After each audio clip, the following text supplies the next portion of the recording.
bagong tip na masarap at simpleng luto. Ayan, tokwa at minced pork. Ayan guys, pero marinate po natin ang minced pork sa oyster sauce, asin at chicken powder. Ayan guys, ihalo lang natin na ganyan. I-marinate po natin ng 15 minutes. Ayan, ihalo natin. So, mga ingredients guys ay tokwa or tofu, onion, garlic, at spring onion. May spring onion yan guys. So, ayan guys, slicing po natin ang ating tokwa. Lahati lang guys kasi kukunti lang po kami. Tatlo lang po kami ang kumain. So, ayan guys, slicing natin na set aside natin yung malaki. Malaki ba? Maliit. Tapos, slicing po natin ng pa-cubes lang siya. Dahan-dahan baka disarrange. Yun. So, ayan guys, ganyan yung ating paghiwa. Ayan, ganyan lang siya kalalaki. Depende pa sa inyo kung ano yung gusto nyo i-slice. Ayan guys, hugasan natin ang ating mga bawang at sibuyas. So, ayan guys, slicein natin na ano lang yung mga sibuyas. Simpleng slice lang siya. At yung bawang. So, ganyan lang. Maliliit siya. So, ayan guys, habang nag-i-slice ako, mag-hello hi muna ako sa mga laging nanonood sa aking premiere. Ang Team Maria, MLO Family, Advocate, at Team Warrior. Ayan, salamat sa inyo guys. At Team Bossing, sa mga Team Wakwak. Yan sila yung laging nakikinig, nanonood pala, sorry, hindi nakikinig. Ayan guys, bali, slicein natin ng maliliit ang garlic. Ayan. So, set aside natin na ganyan. So, ayan na nga guys, at nilagay na natin ng mantika ang ating kawali at ilagay na natin habang mainit ng mantika. Ilagay natin isa-isa ang tokwa or tofu. Ayan guys. Mali, wala na po kasi akong maisip na ipaulam sa aking mga alaga. Kaya ito na lang, inimbento kong ulam. Pero okay naman siya. Parang ginaya ko lang yung style ng mga taga Hong Kongers. So, ayan guys, pero ito lang yung ginawa ko. Prinito ko kasi ayaw nila yung nadurog na tokwa ang aking mga alaga. So, ayan guys, medyo prito natin.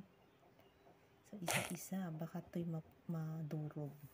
Hindi kasi maganda kapag durog. Kagaya ng puso kong durog. Ayan, dinurog ng kung sinong dumurog dyan. Pahugot pa tayo, ha? So, ayan guys, isa-isa natin. So, masarap din po itong tokwa na lagyan ng soy at calamansi. So, ayan na nga guys, yung ginamit nating mantika ay gagamitin natin pang gisa sa ating minced pork. Ilagay natin ang bawang na durog.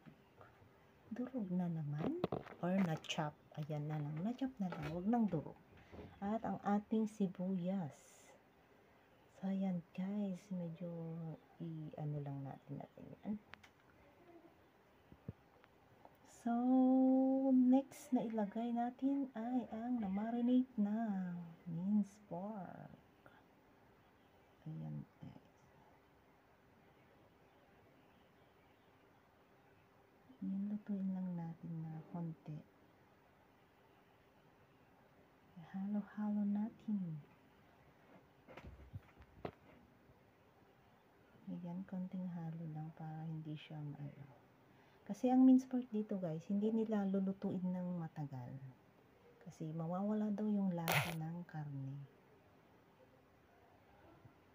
So, ilagay na natin ang tofu o tokwang na prito. Ayan Ayan guys. Ihalo-halo natin. So, ayan na nga. Medyo malapit-lapit na. So, lagyan natin ng konting oyster sauce. Ayan. Yung pinang-marinate din natin guys is oyster sauce din. Para malasaan lang po dun sa tokwa. And syempre, ang white velvet, yung white pepper pala, hindi bell pepper. Sorry naman. So, ayan guys, ihalo-halo natin para lahat ay malagyan ng lasa. Ayan, ganyan ako magluto guys.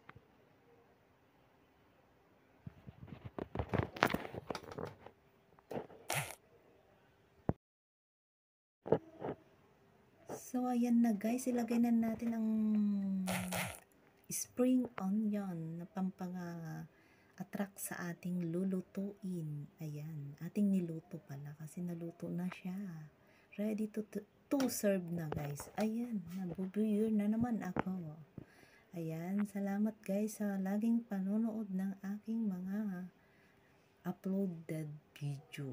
Ayan, sa mga gustong magpaluto dyan, mag-request kayo kung anong lulutuin ko. Basta alam ko yung lulutuin yan.